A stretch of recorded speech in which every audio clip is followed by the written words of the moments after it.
Hey, you. Yeah, you. Holiday Inn Express wants to let you in on a little secret. There's still time to get at least 20% off at holidayinexpress.com during our annual sale. We'll even throw in free breakfast. Just kidding. Breakfast is always included in your stay at Holiday Inn Express. Book now and save at holidayinexpress.com. Terms apply. Hey everybody, welcome back to Word Balloon, the comic book conversation show. John Suntress here, very fun conversation today with Victor Gorelick. Victor Gorelick from Archie Comics. He's been with Archie since 1958. So he's pretty much seen it all, from, as I wanted to get into detail with, the phenomenon that Sugar Sugar became for Archie, a huge pop sensation. You know the song, but you got to realize this was a huge hit. And this was a studio act that used the Archies as their front. And it's an amazing story about how they got the song, how big it was. The cartoon was huge. And I know it's a big deal now with Riverdale and certainly Sabrina on Netflix. But the Archie universe has had some big times before in the past as well. Old-time radio years, Archie was a sitcom for 10 years on the radio, a situation comedy. Then it had the big phenomenon on Saturday mornings that rode the wave of Sugar Sugar. Pretty amazing stuff. We talk a lot about the various current books, the successes, and the various different ways that Archie has stretched itself to meet the modern world. Kevin Kelly, a very groundbreaking character and a big important part of the Archie puzzle. But, Victor was there, and Victor knew all the great artists, the Dan DeCarlos, and others that he talks about back in the day, and we talk about some classic stories as well. Really fun conversation with Victor Gorelick of Archie Comics on today's Word Balloon. Word Balloon is brought to you by the League of Word Balloon listeners. Thank you very much, League, for your support. The holiday season, I know money is tough, but if you like Word Balloon, if it helps you enjoy the comic book hobby that much more, and if you want to help me out by subscribing to Word Balloon via Patreon, that's great. You can go to patreon.com/wordballoon. The Patreon ad is on the front page of wordballoon.com. You can click on that. It'll take you right to the Patreon portal. But really, thank you very much for your support, League of Word Balloon listeners. This episode of Word Balloon is also sponsored by Aftershock Comics, who are shaking things up right now at your local comic shop with great hit series, Animosity by Marguerite Bennett and Raphael de la Tour, Lollipop Kids from Adam and Aidan Glass and Diego Yapur, A Walk Through Hell from Garth Ennis and Goran Sudzuka, as well as some great stuff that is available now and would make excellent Christmas presents, like Baby Teeth Volume 1, from writer Donnie Cates, artist Gary Brown. The first 10 issues of the series, that's in stores now. You can get Beyonders by Paul Jenkins and Wesley St. Clair. And coming on December 19th, Witchhammer, Aftershock's first original graphic novel from Cullen Bunn and Dalibor Talajic. Go to their website right now, aftershockcomics.com. You'll find full story descriptions, preview pages, and the diamond codes on these books and more to order through your local shop. All right, without further ado, let's get into our conversation with Victor Gorelick, a really fun one about the history of Archie Comics from a first-hand point of view from Victor Gorelick, now on Word Balloon. What's your title, Mr. Gorelick? Co-president / editor-in-chief. Okay, excellent. I wanted to get that correct. Victor Gorelick, welcome to Word Balloon. It's a pleasure to talk to you, sir. I'm excited to hear about your perspective on Archie Comics. Thank you. Thanks for having me. So when did you start with What do you want to know? In October of 1958. Wow, that's great. Where were you? Now, I'm 54, so I've been reading Archie for a long time, and I'm really interested in that really from the beginning to today. So tell me about Archie in 1958. You guys had a great position in the market and really maintained it for a very long time. And I'm interested in hearing what it was like in 58 at Archie. What were you doing? Well, we were putting out a lot of books every month, and that went on for a while. I started working in the production department as an art assistant, and there were just thousands of pages of coming in every week. We had Katie Keene at that time, besides Archie. 80-page comics, 32-page comics. We didn't have the digest, and that came in the middle of the 70s. Okay. But it was a lot of work. I mean, one of my first jobs was, in fact, my first job in the department was to take cleavages and navels out of Katie Keene. I understand. Well, Dan DeCarlo was a great, what they call a good girl artist, and you know, I mean, obviously the classic designs for Katie and Betty and Veronica, you know, and the like. Well, you know, did did Dan work on Katie Keene? No, Katie Keene was written and drawn and inked and lettered by Bill Wagen. He lived out in California. Okay. And he would send his work it every week, and you needed 2 people to carry the package up. He had so many pages in there. What he used to do as well, he used to put readers' names in and with the fashions that he used. And it was a very interactive publication. He offered stationery and membership cards and pins and all kinds of things. And there was an article many years later in the New York Times about some fashion designers who got to start by sending fashions into Katie Keene. That's how they got interested. Yeah, that's quite a few. That's really great. Now, I was a member of the Archie fan club, and God, I wish I still had my membership card. I don't know if I haven't been paying my dues the last couple decades. I don't know if I'm still a member. Did they have? I think they had dues then. Yeah, did they really? It was 25 cents, 10 cents, I think. We didn't have a little came in though. Understood. Man, and you're right. So, and Katie Keene eventually moved to Tower. Am I correct? No, Katie Keene never moved to Tower. Tower Comics was started by Harry Shorten, who used to be the managing editor at Archie Comics years before, quite a few years before. I think he left about a year before I came to work there. Oh, okay. In 1957.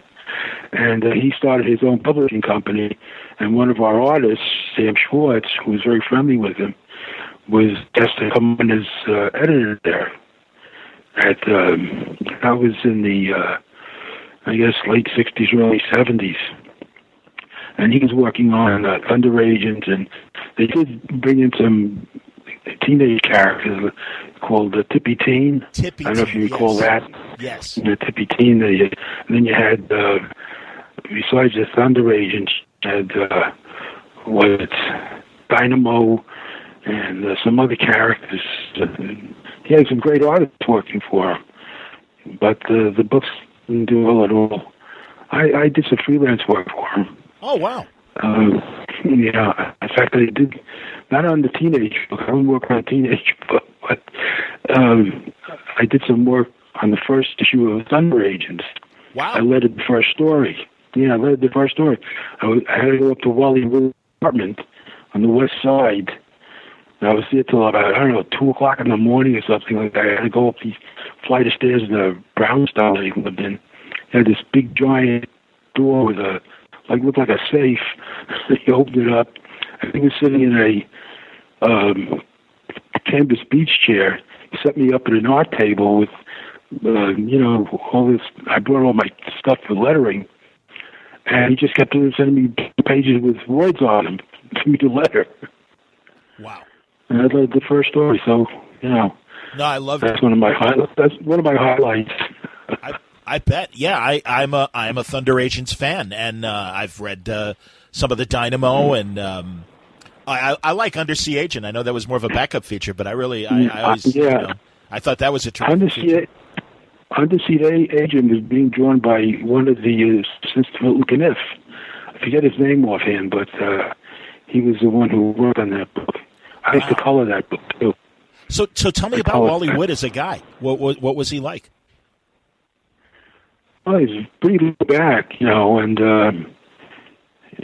just gave me work to do. He just sat there and did work. Okay. Passed me the pages when I was finished. Hello, goodbye, and that's it. I got you. But there were a lot of people in his apartment, other people doing other things too. help doing background. Who knows? He has assistants. So it was still an experience, to work with him. That's great. That's excellent. Well, let's get back to Archie. He was a great artist. Oh, let's get back to Archie. Oh, my God, yes. Wood was an amazing artist. But, yeah, well, you had some amazing artists at Archie as well. So let's talk about Don DeCarlo for a second. I mean, one of the, clearly, one of those great Archie artists that I imagine was still, doing things when you got to the company. Mm-hmm. Dan DeCarlo wasn't full-time when I first got there for the company, but maybe 6 months or so after that, he was full-time. He had been doing a lot of work for Marvel Comics, working with Stan Lee. Did some work for them. And he also did some, he was also working on some, like pinup books that he used to do, digest size, or I don't know who published them. Girly magazine, but cartoons. So he was doing, but this guy was the best artist you ever wanted for this type of work. Because Archie's not that easy to draw. He's a semi-realistic character. It's got a cartoon head and a realistic body, but it's all very simple art. And he was really, he could take a story that was all talk and make it move, Yes. So he was really good, and it's amazing that over the years, and I knew him from the 50s all the way up until he passed away, which is in sometime in the 90s. He got better every job he took was better than the last. I believe it. It was amazing. Yeah, I believe it. And also, as you said regarding Katie Keene, the amount of art that these artists were able to produce on a monthly basis was pretty incredible. Was Dan one of those prolific guys that could give you a ton of pages each month? Yes, he was. And Frank Doyle did quite a bit of writing, most of the writing for us at that time. That Dan DeCarlo drew. He would send in a story a day, and after the weekend, we get 2 stories on Monday. It was just kept coming in. Work kept coming in. I never missed a deadline with any books while I was working there. Wow. We always had inventory. We always had inventory. So it was great. And when I first went, we had the newspaper strip, which was in over 900 newspapers. Bob Montana was doing it until he passed away in 1975, which was terrible. Sure. He wasn't that old. Bob Montana, another classic Archie artist. Yeah, tell us about Bob. Yeah. Well, I only met him twice. He came up to the office once, and then I met him once at a cartoon society when they were giving out the Reuben Awards. Yes. Everybody thought he was going to get one, and they gave it to somebody else, which was crazy. Wow. I had to wear a tuxedo and everything. Wow. Well, the Reubens were the comic strip Oscars, but like the Eisners today for comic books, that was exactly. the Reubens. And the Reubens are still around. A friend of mine was nominated, Mike Norton, for a Donald Trump comic strip that he does for Go Comics, the former Tribune syndicators. So, yeah, I know the Reubens are still there. It's interesting how things have changed, and certainly from your perspective, tell me, in 1958, now this was a few years after the Senate really got involved with comic books and comic strips, and more so comic books, and concerns about the violence and the leading to juvenile delinquency and stuff. By 58, and again, I mean, obviously Archie was always considered, I would assume, clean entertainment, wholesome entertainment. But what was the feeling like at the company back in the 50s? Well, John Goldwater, the president of the company at that time, he became the president of the Comic Book Authority. Oh, wow. I don't know if it was that. Yeah, at one time. Sure. And he was president for about 25 years or so, maybe more. And then one of his partners, son, Michael Superkite, took over president of the Comics Code.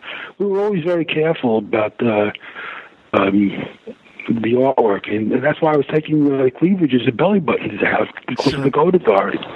But there were other things that were even more important that you had to make sure you didn't do. Showing unique details of a crime. There was a whole list of things, very antiquated by the 70s and 80s, but we formed an editor's group to review the guidelines and come up with new ones. More, that made more sense. Wow. Than they did back then, Did the artists ever resent you guys taking out the cleavage or the navels and stuff like that? It was only how Katie King was. At the end was Harry Lucy, who was also, he used to draw girls naked sometimes on the pages. He would draw them in their bottom skirt on the first page, and then leave them naked for the rest of the story, and leave the ink to put them on. Yeah, that guy you had to watch out for, but he was a great artist too. Sure. Unbelievable. He once, and to show you how much he worried about having to work on time, Harry Lucy used to live out in Long Island and then out in Hampton Bays, which is way out in Long Island. I think he was coming in from when he was still living in Long Island. And he came in on the train, and as he was coming across one of the edge, by a taxi cab. And he was holding his artwork, and he got a slight injury, but it was bleeding, and he got blood on the artwork. But he didn't stop. He just kept going. He got up and he just came to work, came up to the office.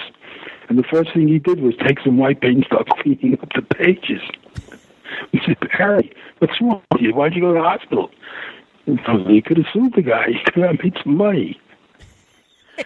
It's nuts. Wow. But those are the artists were great. We had a great relationship with all the artists. They were all fun. Everyone had a great sense of humor. And that's why the stories were so good back then. Absolutely, man.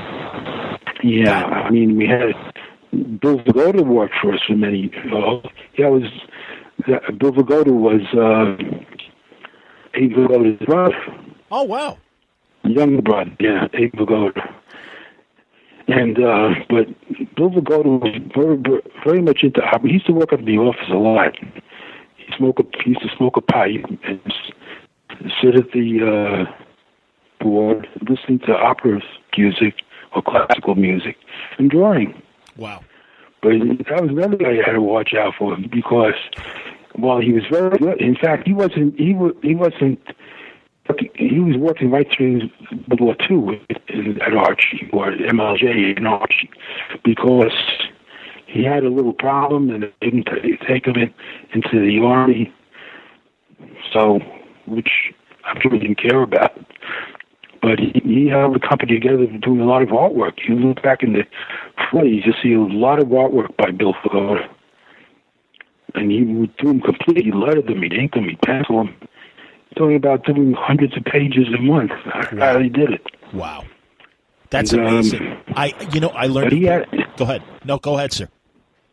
But he had a habit of drawing pictures on the back of the page. And one time he drew a picture. I can't even give you the exact description, but it was a naked woman being impaled by a bull. Oh, my God. Oh, Jesus. And we always said I used to bring the artwork up to part of my job. I would deliver the artwork to the Comics Code Authority for them to do. And then the engraver would come in, up the work, take it out to the engraver. But, so she calls me on the phone, and she says, Mr. Gorelick, she says, I'm looking at one of these pages, the back of one of the pages, and there's a horrible drawing on there. And she kind of sort of described it to me. And I thought he maybe erased it because I used to erase some of them. But I said, gee, I was apologizing to her up and down. I didn't know what to say. Well, sure. It was a very embarrassing thing to even talk about, He was into drawing, but at least he didn't put it on the front page. He just put it on the back page. he was really an artist. You know, I think the only reason he did comic books is because he had a family and he had to make steady income. And all the artists, they had steady income from Archie because they guaranteed work every week. And but he's really more of a fine artist. He used to do a lot of painting. He could sculpt. He should have been living in the village, you know. Sure. But wow, that's amazing. He was a tremendous artist too. They all were. That's part of what was going on in the 50s, 60s. Now they're all gone. The only one that's left from all those artists, when there's Bob Bowling, he's not working anymore. He just does oil painting down and lives in Florida.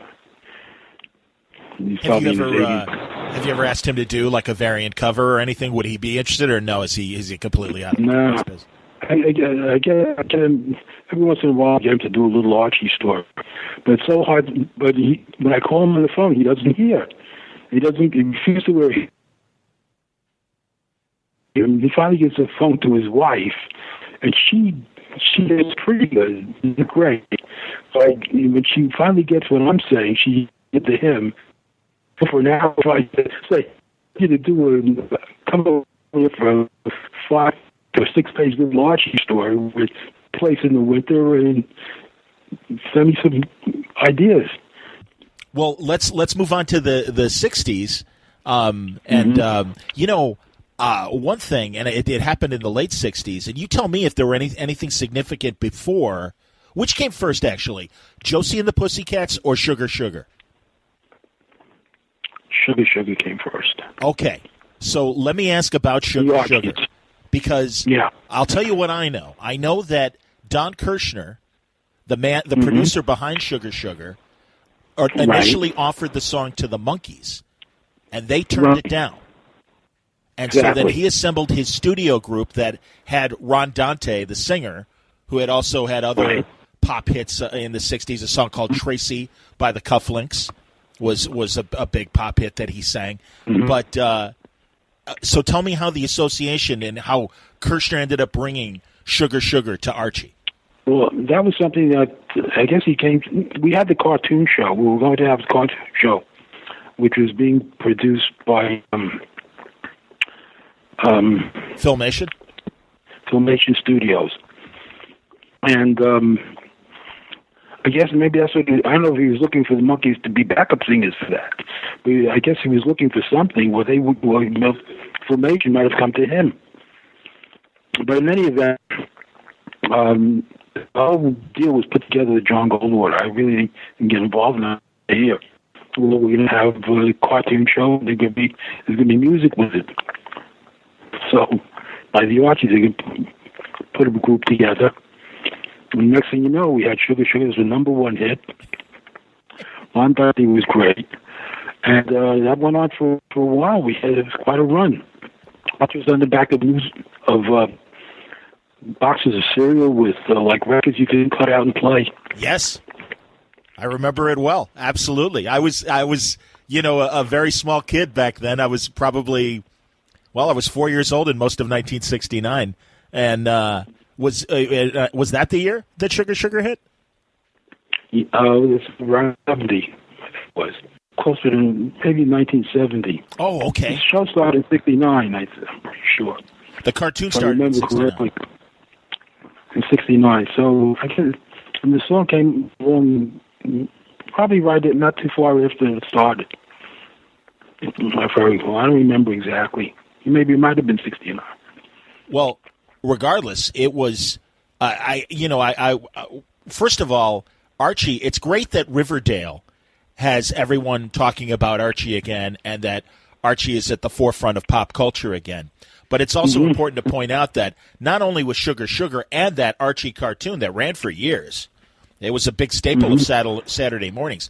Everything's Archie. I remember that and the theme song very well as a kid. But also, well before that, Archie was a successful radio sitcom, right? Back in the 40s and 50s for like 10 years.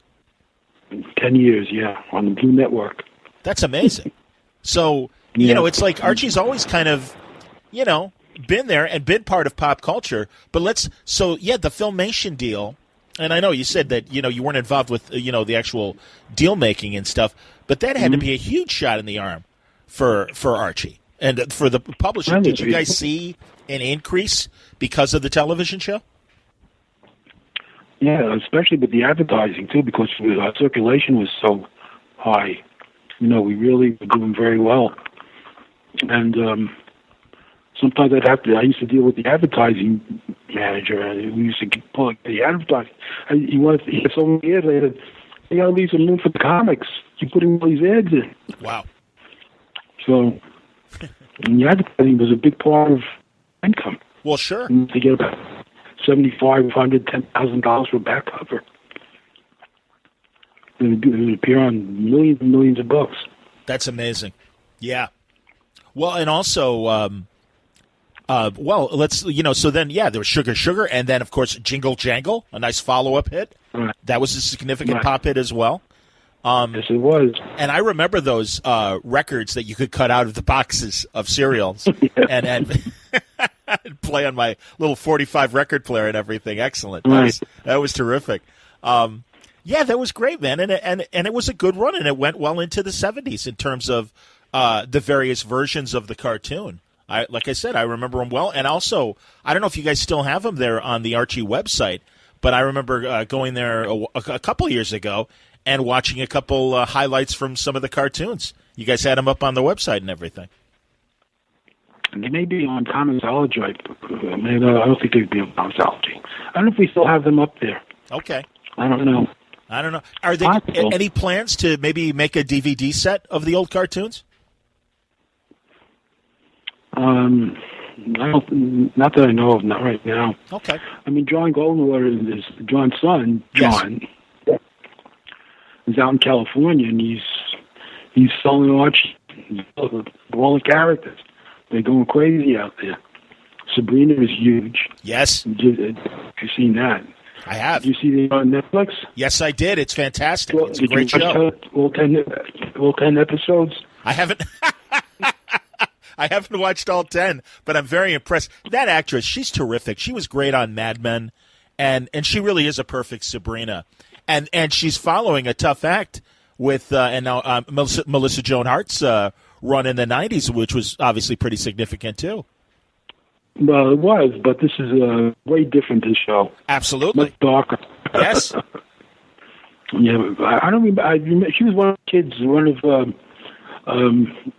he had two children, and she was one of the two kids, right? Yes, on Mad Men. Yes, she was one of Don Draper's daughters, yes. So. Yeah, I knew her. She still looks a little bit like she looked then, but she's very good. Yes, agreed. Absolutely, man. No, and so Victor, what do you think of, because it was kind of a bold move for Archie to start getting inventive, and really, if you think about it, it started in the 80s with different ways of playing with. Well, first of all, let's stay on this, and then I'll go back to the 60s. But as far as Archie versus the Punisher is kind of like, and you'll know this reference, Jack Benny, The Horn Blows at Midnight. That's kind of the knock that the comic book gets, Archie versus the Punisher, which is ridiculous because it was always meant to be an Archie comedy with the Punisher dropped into it. And I honestly think it's hilarious. I think it holds up, and I wonder if the company put it back out now as a trade. It might get a little more respect than it did, than it has.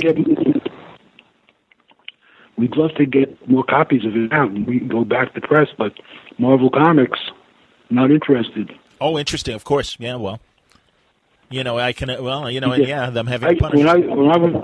When I'm at conventions, I get at least a few correct comments about Archie the Punisher, if we still have any copies. That was a great book. Yeah, I agree. I thought it was funny as hell, and it was just a kind of a perfect combination. Just that menacing face of the Punisher with Archie scared as hell. What was interesting was, back in that time, Archie was never really big in the direct market. were mostly newsstand. And the two sons who were running the company, Richard Gore and Michael Silbergleit, really wanted to try and make some moves into the direct market. So I came up with this idea of having Archie come home one day. His parents are killed. There's blood all over the place. He goes to police. Nothing happens. So he enlists the aid of the Punisher. I said, no, you can't do anything like that. So I spoke to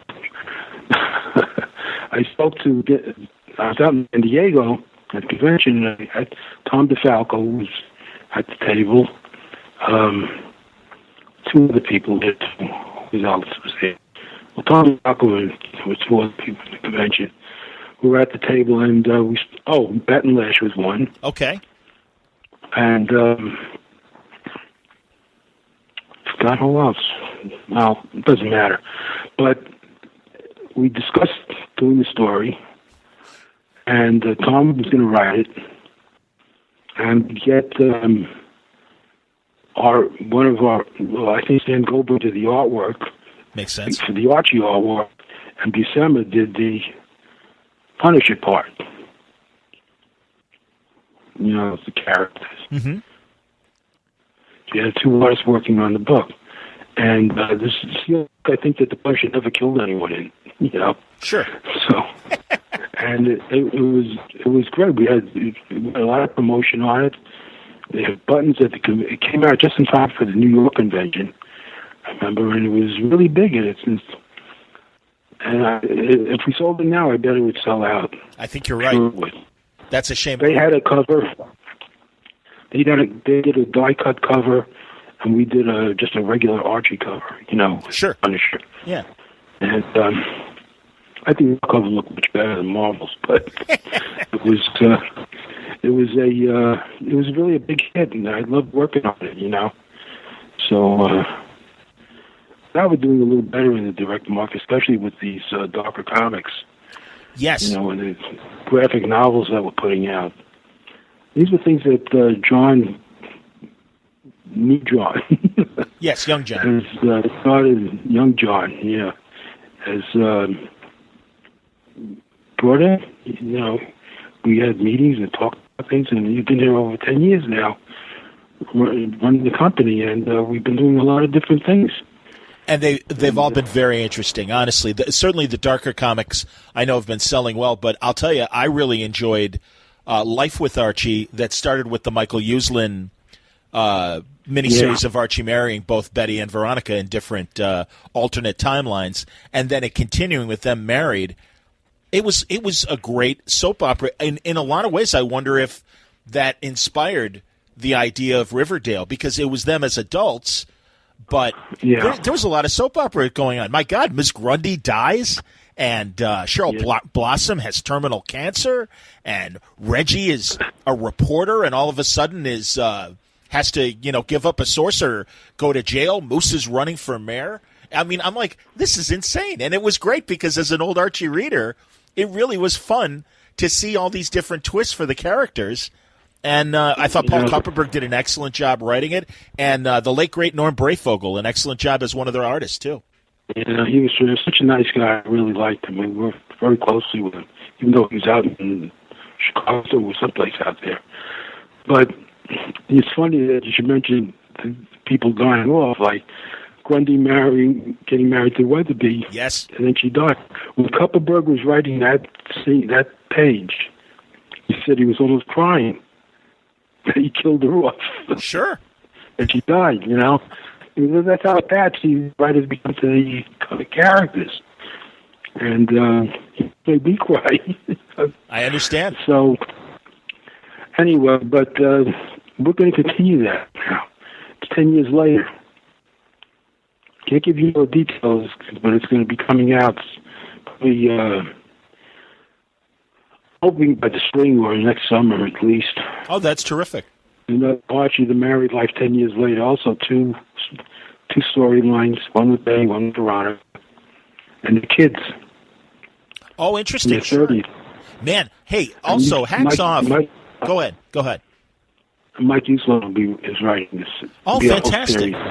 Hey, and also, what a progressive step forward in putting Valerie with Archie and them having a kid. Honestly, that's terrific, and I really think a step forward in today's society to that Archie, and also, God, the creation of Kevin Kelly as well. I mean, it's terrific Kelly, that Archie has embraced today's culture. I mean, Archie was always about what was happening now.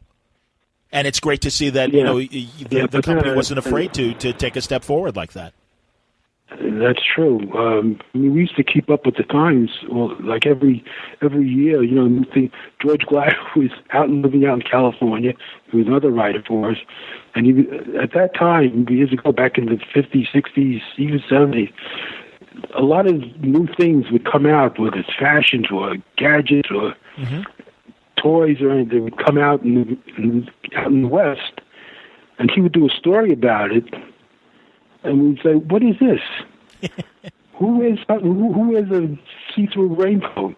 He had the girls wearing these see-through raincoats, and they were wearing bathing suits underneath. Yep. So I said, "What'd you get?" And so he sent me reference. He started sending reference on all these things. I mean, by the time our books came out, those things that were coming in, those new products, we had them in the books. Sure. We used them in the storylines. And he was very good at sending reference along with his stories. Another good guy. He's not here either. All right, let's take a little break from our conversation with Victor and tell you a little bit more about our sponsor, Aftershock Comics. I know you've seen those Aftershock titles on your comic book racks. A whole slew of fresh concepts, titles written and drawn by your favorite creators. This is Christmas season, and as I've been saying the last couple episodes, sometimes you don't know what to get that person in your life who loves comics. Well, Aftershock might be a publisher that they haven't considered, but you will find great genres and great stories from your favorite creators. You can get things like Jimmy's Bastards, the spy series that I love from Garth Ennis and Russ Braun. There's Pestilence from Frank Thierry and Oleg Akunev, which of course depicts the 14th century Black Plague as the first recorded zombie outbreak. You can get the first trade now, get them hooked, and then the second trade is coming out in early January. There's also things like Witchhammer, Aftershock's first original graphic novel from Cullen Bunn and Dalibor Talajic. That'll be in comic shops December 19th, right in time for our last-minute Christmas grab. Now, these creators came to Aftershock to tell their kind of stories with no rules, no forced continuity, a new platform where anything goes, and a lot of characters might get wiped out. So you can't count on following a character and making sure they're going to make it till the end of the story. In the weeks ahead, we'll be talking to more Aftershock creators. In fact, Cullen Bunn is coming up in just a few days to tell us about Witchhammer and the Brothers Jack Cool and some of his other books as well. But you don't have to wait. You can check out full story descriptions, preview pages, and the diamond codes on these books to order through your local shop at AftershockComics.com. All right, let's get back into more Archie conversation with Victor Gorelick on Word Balloon. A couple things from the 60s that we forgot to talk about. One is when you brought back the superheroes and both the superhero line where you had the Jaguar and the Shield and, the Web and some of your superheroes, but also you incorporated Archie and actually maybe it started before the 60s when you had Pure Heart the Powerful and Captain Hero and Super Teen. Right. Well, Marvel was doing so well with the superhero books. John Goldwater wanted to see if we could put out some books.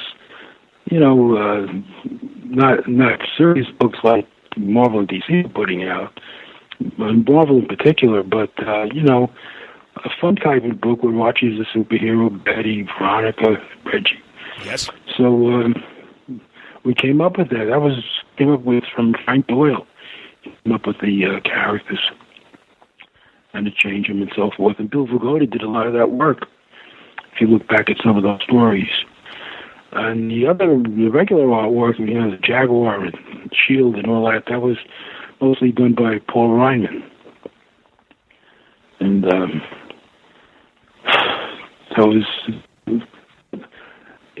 look back at those, when I used to see those books, I used to, cringe, I would read some of them. But I speak to people today, and they remember the books, and they love them. You know. Well, So maybe they what hit can them I- at the right age. Because I know, I was a little kid when I saw them reprinted in some of the digests, and I was like, "Oh, I've never heard of these superheroes before." And yeah, you're right. I don't know if the stories hold up, but the ideas were fun, and I'm glad that they've occasionally come back. I know in the '80s you had to deal with DC, and DC was publishing I forget what they were called. Is it Red? I can't remember the imprint. Oh, it was with Red, I think. Red Impact. Circle. Red Circle. No, that's the Archie was Red Circle. Oh. They went on to Impact. Impact, yes, indeed. Yeah. So, there's good concepts there. I think there were good superheroes. Yeah, there were good concepts, but that was a licensing deal between us and them. We licensed the characters to DC, but they didn't do very well. So understood. Right, There was one Black Hood story that I remember. Did Gray Morrow or somebody draw it? Somebody really. Gray Morrow. Yeah, he wrote it and drew it. That was beautiful, man. Yeah. Kip Berlin. Yes, exactly. Yeah. Really interesting. And am I right? That was also a pulp character, not only comics, but old pulp magazines where there were some prose Black Hood stories as well. Yes. Well, Black Hood was on the radio too. Wow. I don't remember. Probably in the 40s, but I don't remember that. Yeah, I've never heard any Black Hood radio shows, but my God, that Gray Morrow story in particular that I saw, I believe in one of the digests. Oh my God, that thing was beautiful. Great idea. He was a great artist. Oh, absolutely. Great artist. Wrote and everything. He was. I felt so bad when he passed away, but I worked very closely with him for a long time on a lot of projects. We did a book together on there were two, Super Cops. You remember that comic? It went for a couple of issues. No, I don't. There were Tell two me cops. There were two detectives in New York.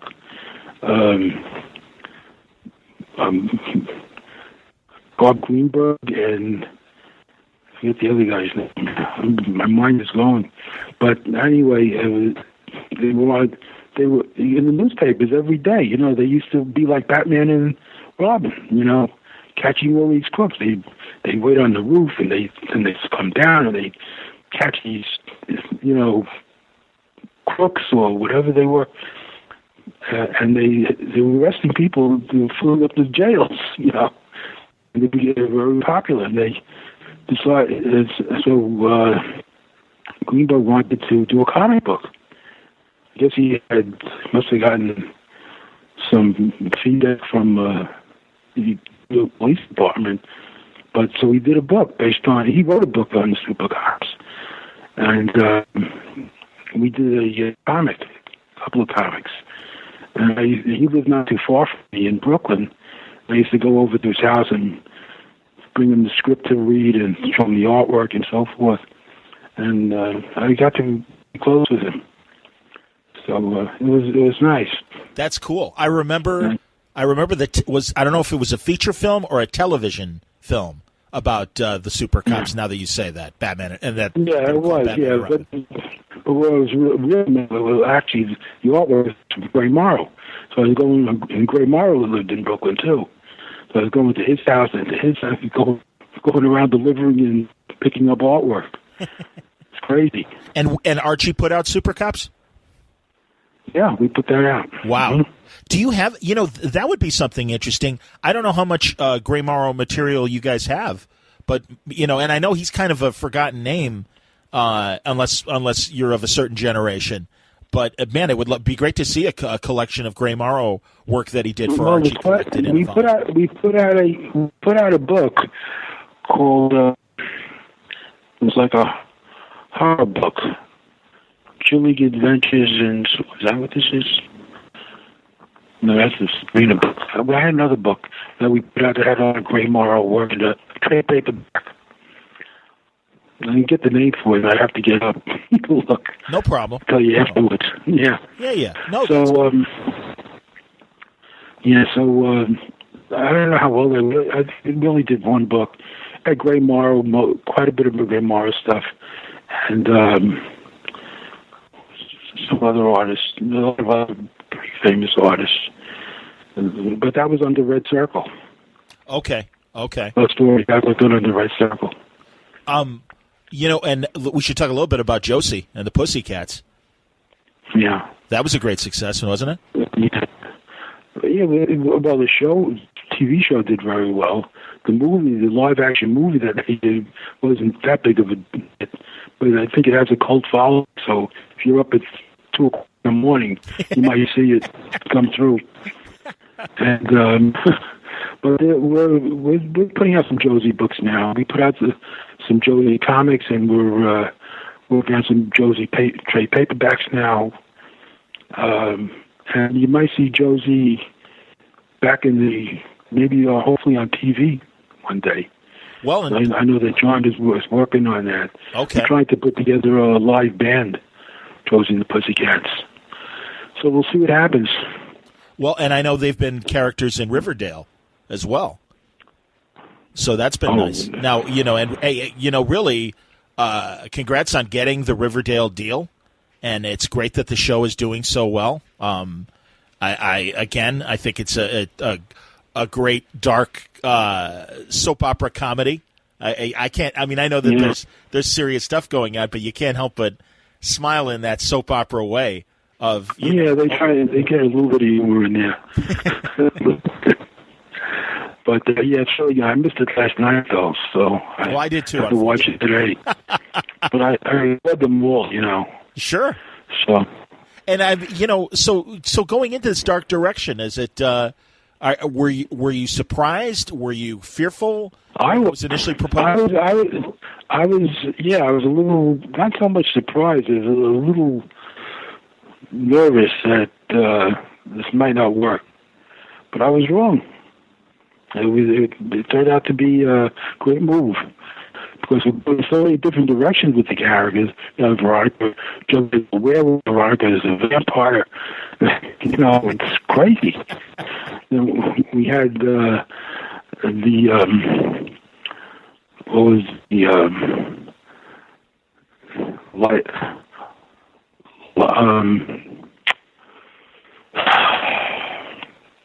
not Life with Art, we called it the zombie book. Yeah, I can't remember the title of it either right now.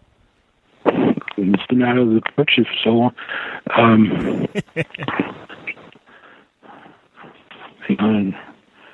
Archie, or whatever it was. I understand. That's all right. I can't believe I'm not remembering. I understand. Anyway. Well, but it's great. But it was a really good book, and unfortunately, we had so many, about 7 or not, maybe 9 issues or so. Yep. Maybe 10. And then Roberto, who's worked on the show, he was writing it, but he couldn't write anymore. Sure. Write the book. He kept saying he's trying.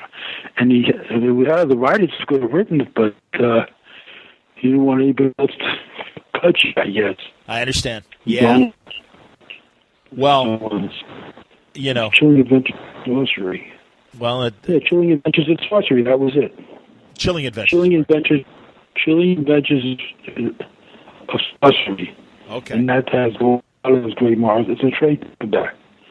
We never did in a regular comic, just in a trade. Can I tell you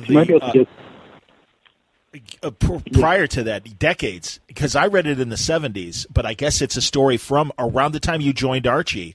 One of the scariest Archie stories I ever read was the one where they go to the mansion and they find the teddy bear that obviously is cursed, and it almost Betty almost jumps off a cliff. Almost goes off a cliff, yeah. Oh my God! Alex Segura, they were putting together an Archie Halloween special, and he's like, what stories? I'm like, dude, the teddy bear story. And like I said, I thought it was from the 70s. The fact that it came out in 1958 impresses me even more. And it has that great, it's not a twist ending, but there's a great, kind of typical horror movie sort of ending that, and I don't want to spoil it for people who may want to seek out the story and everything. But seriously, that was That was great. Do you know, and obviously you know the story I'm talking about. Do you have any specific memories of that story in particular? Well, I know that Bill Vigoda drew it. You know, I can't remember who the inker was. The writer must have been, I had to be Doyle for that time. Because Bob Bowley was working on Little Archie mostly. Okay.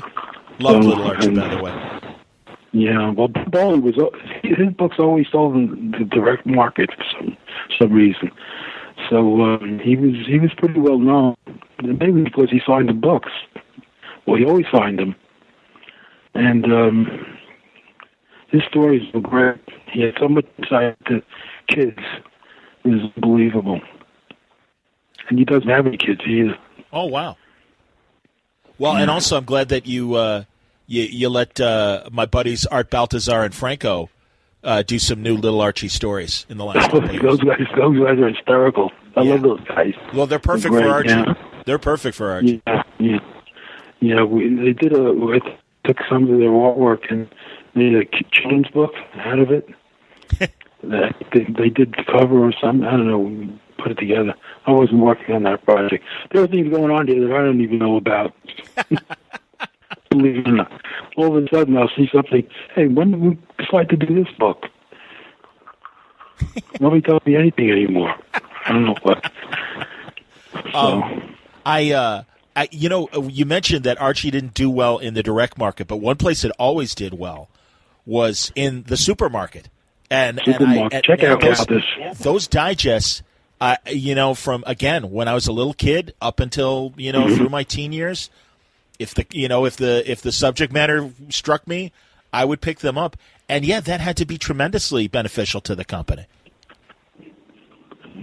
More beneficial than I can tell you. It was so successful.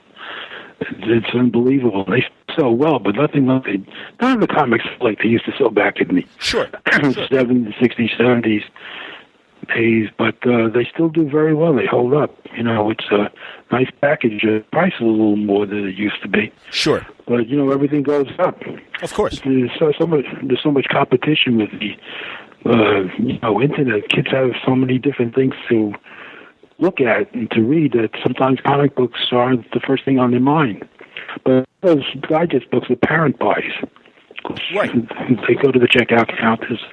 They'll see the book. They'll remember it from when they were a kid, and they'll pick up the books. And if the kids don't read them, they'll read them themselves.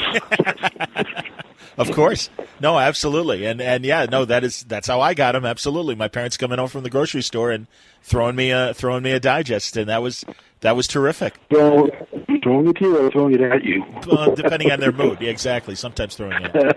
Absolutely. But I was a good kid. I had Archie as a model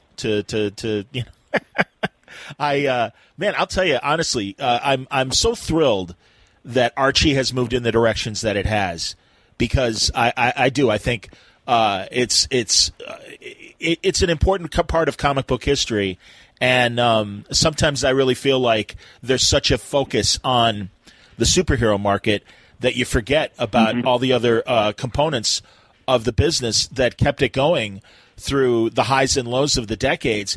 And also now, when I do think non-superhero books are being more appreciated, that there's no reason for Archie, especially with the interest in Japanese manga and the teenage stories that Japanese manga tell. And it's like, well, that's great. But, Archie's been telling American teenage stories for decades and still does a great job at it. Yeah, we do. There you go. The plan. Did you see 1941? Did you read that? I did, and I'm glad you bring it up. Yes, and I'm loving it. In fact, I had a great conversation with Brian Augustin about it just a few weeks ago, and also Mark Waid a couple months ago. I love it. I think I'm thrilled because it's great to see World War II from the Riverdale perspective, and I think it's a good, solid drama that is. Man, I'll tell you, you feel for the parents and you feel for the kids, and man, this is a very beside himself Archie that it's. I think it's a tremendous story. I'm really, really enjoying it. I have to tell you, I think that's one of the best, if not the best, we ever put out, in my opinion. The artwork, the story, it's just tremendous. And Archie actually started in 1940. His first appearance was in PEP, yes. number 22. So that was his first appearance. So 1941, we went into the war in 1941. It's great. So, well, also, the characters are so strong and established through all these decades that you can make them even more realistic as you guys are in this story. And it all makes sense. God, the best is in one of the early issues when Archie and Reggie are about to have a fight on the beach, and it's like, hey, man, like they stop themselves because they are getting older, and it's like, hey, this is ridiculous. Let's not fight about this. And it's like, wow, they're being real people as opposed to Reggie or Archie scheming to get back at each other. The stakes are high. The stakes are real. And that's what's really interesting is seeing them deal with these real life stakes of what people were going through, not only on the battlefield but on the home front as well, and all the emotional conflicts that they all must have gone through during that period. Mm-hmm. It was a tough time, and the writers Wade and I forget the other guy's name. Brian Augusta. Who wrote the book? Yeah, right. Who wrote the book? And the artist who did all the research. Yeah, Peter Krause. I mean, he said yes. he said all the research along with the script, so everything that's in there is taken. It's not made up. It's real stuff. Yeah. The uniforms, the guns, tanks, whatever, cars, the clothes. Clothes, everything. Yeah. I think it was the best thing we've ever put out. When it's all finished with the 6 issues, we'll put it into a graphic novel. So I understand it. No, it's well deserved because it is. It's a tremendous story, and yeah, Peter Krause is terrific. I know he's collaborated with Wade a lot in the past on other projects, and he's a terrific artist. It's a really, really great book, and again, it shows you the adaptability of this Archie universe, that you can really tell any kind of story with it. And I know you guys have throughout the years. I mean, you mentioned Tom DeFalco on the Punisher project. Tom has been a great writer for you through the years. I've also enjoyed the fact that you've hired other Marvel guys. Well, certainly Paul Kupperberg is a great writer, and Al Milgrom, a great artist that I know has done work for you guys for years. Mm-hmm. Yeah. Mark Waid used to work at Archie for a while. I don't know how many years, maybe a couple of years. He worked at Archie at the production department. Did you know that? No, I didn't. Prior to him writing for Archie, I didn't know that. Yeah. Maybe he doesn't want to tell anybody he worked for Archie. I don't think he was that happy here. I don't think he liked any of the stories. But yeah, he really did a lot of research on the characters when he was here. So, he has a really good background on all the Archie characters. One thing about the Archie characters, they have their disagreements and their arguments and their fights, they're always there for each other. Yes. Which is something that you don't see all the time, and that's what makes them so popular and such good characters.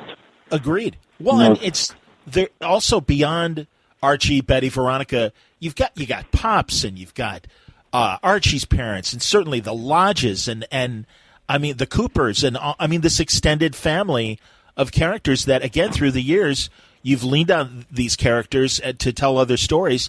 And yeah, it's a great unit. I mean, I think lead characters are only strengthened by their supporting characters, and Archie is a classic example of that. That everyone else in the story is very important. You recognize them immediately. You recognize their role, and they're always there to make for interesting entertainment. He should be doing our PR work. Well, as I said, I wish I could find my membership card, because I know in the early 70s I was an Archie fan club member, and I'll tell you, when I got that card in the mail, that was a very exciting day in my life. So I'm drinking the Kool-Aid, as they say, Victor. Absolutely. So, well, listen, I don't want to keep you, but Okay. I'd be interested in hearing, like, did you do as quickly, and we can get into it maybe in a future conversation. Did you do a lot of other work for other companies? Well, just occasionally. I had some friends. I saw Brodsky over at Marvel Comics. Oh, sure. Would call me every once in a while if you needed something lettered or colored, and I did that. I know the bosses up here didn't like the idea of what's going to the people, especially staff people, doing freelance work for somebody else, but somebody else paid more money at that time. So I understand. I would take a job and do it. I used to letter some of the Napa ads that they used to run. I don't know if you recall those in the Marvel books. And what else? We also did, by the way, we also did a lot of custom comics, which we didn't talk about. Oh, sure. Yes, when you say custom comics for the audience, like if the American Dental Association needed a comic book to promote something. We did something. We did that as a promo page with that baseball player, the Yankees. I'm forgetting names. What decade? Would be my age. What's that? What for the Yankees? What decade would it have been? Was it Doc Gooden? Back in the 90s. It was Dwight Gooden, maybe. No. Hitter? Yeah. Ron Guidry? No. All right, I give up. He was a pitcher. I'm a Chicago guy. I could keep going if it was Chicago. Yeah. Well, I'm not a Yankee fan. You think I'd remember? I'll remember it after I hang up the phone. No problem. But anyway, that was only a page, but we used to do comic books. We did these little 1/3 size comic books for the Alcoholics Anonymous, Al-Anon, and in fact, we used to reprint them all the time. And then we had Radio Shack comics that we did. Oh, now those I remember. Okay. They were giveaways in the Radio Shack stores. And what they do is each issue would produce a new product that they were using, whether it was a computer or whatever Radio Shack was putting out at the time, walkie-talkies. Sure. And they had two characters, Alec and Shauna, I think was the two named characters, and we did a lot of comics for them, and it was a lot of work, and it was 100% sale. That's cool. And they used to go back to the press on some of it. We did books for the FBI. Did a book on peer helping. I go down to Washington with the writer. Went into with the FBI guys and girls. Huh. That was fun. I mean, I used to handle all those books. Very cool. Yeah. That's amazing. Anyway. Well, I appreciate your time today, Victor, honestly, and thank you very much for sharing these stories and continued success. And thank you very much. It's a great time to be an Archie fan, and I'm glad that you're around to enjoy reap the benefits, if you will. Yeah, I'm getting like an old car. My parts are going little by little. I have to get parts replaced. My parents should have taken out a long-term warranty. Well, I'd love to have another conversation with you in the future. Okay, whenever you want, let me know. I'll be around at least for another few years, I hope. Here's hoping. Absolutely. Well, thank you again, and truly thank you for talking to me today. Now, how can I listen to this? Well, I'm going to put it. I will post it. It's a podcast, so it's not on the radio per se, but it's. No, I can send you guys I can send you the link. Yeah, and it's a player will pop up and you can listen to it at the moment, or you can download it and listen at your leisure. I don't know if you know how to download audio files, but it's pretty simple. Yeah, I'll figure it out. No problem. But when I send you the direct MP3 link, it'll have a player will open up and you'll be able to hear the whole show. Okay, great, excellent. That's perfect. Thank you again for your time. I appreciate it, and have a good afternoon. You too. Thank you very much. Thanks, Victor. Bye-bye.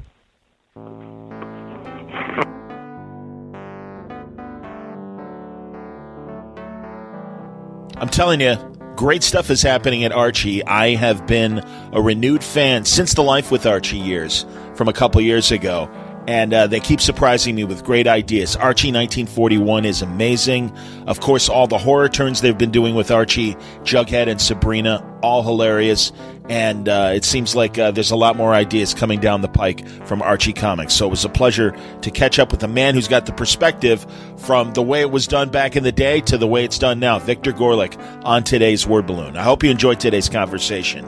It was brought to you by the League of Word Balloon listeners. As always, League, thank you very much for that support. Subscribing to Word Balloon really helps me out, helps me produce the shows, get to the conventions, and make the connections for more Word Balloon episodes. You can go to patreon.com/wordballoon to subscribe, or click on the front page ad at wordballoon.com. I got a few new subscribers in the last week or so, and as always, I thank you for your support, League of Word Balloon listeners. We're also sponsored by Aftershock Comics, who are making things happen right now at your local comic shop. Great hit series that you cannot believe. My friend Paul Jenkins and Wesley St. Clair doing Beyonders, Witchhammer, their first original graphic novel from Cullen Bunn and Dalibor Talajic. That's in comic shops on December 19th. You can get The Art of Jim Starlin. It is now re-released through Aftershock, and it's a great collection of Jim's amazing art and would be a great art book as a Christmas gift. There are other great series as well. Animosity from Marguerite Bennett and Raphael de la Tour. Lollipop Kids from Adam and Aidan Glass and Diego Yapur. Baby Teeth, the Year One hardcover from Donnie Cates and Gary Brown. So many other great things, and you will find the genre and the creators that you love with great ideas at Aftershock Comics. Go to their website. You will find full story descriptions, preview pages, and the diamond codes on these books and more to order through your local shop at AftershockComics.com. Thanks again. December has just begun, but we got more great episodes on the way. Can't wait to share with you some of the great new conversations here at Word Balloon to get you through this holiday season, whether it's on your holiday travels or on your way to Christmas shopping. Maybe you're heading to the gym. I hope you're listening, and I hope you're enjoying the programs I've been bringing you in these last couple days, and with more to come, like I said, in the days and weeks ahead.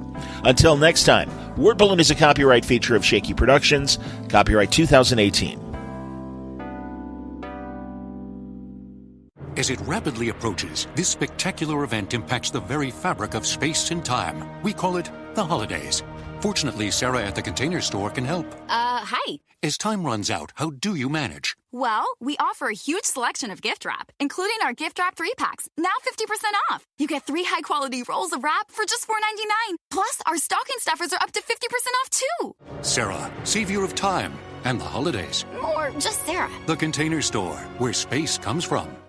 As it rapidly approaches, this spectacular event impacts the very fabric of space and time. We call it the holidays.